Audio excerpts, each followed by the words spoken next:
Hi guys, welcome back. Let's talk about keywords. Okay, boring, boring, boring. I hate that part of it, but they're important.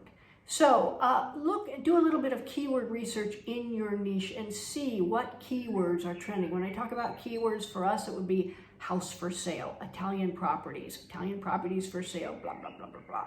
And then what you do is when you write the details in your YouTube details section, try to fill it with these keywords, but make it make sense. If you just pile in keywords, YouTube is not going to like that, and they're going to retaliate.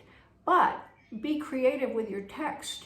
Look at this beautiful house for sale in Italy, instead of going house for sale, or whatever. Be creative with that, and don't overlook your details section. It can be a wealth of ways to get people in to watch your videos and subscribe. You can also use hashtags. Those are important as well. Make sure that they actually really do align with what you have in the video. Don't put up hashtags that are going to be like a bait and switch or clickbait. YouTube doesn't like that, and people don't like that.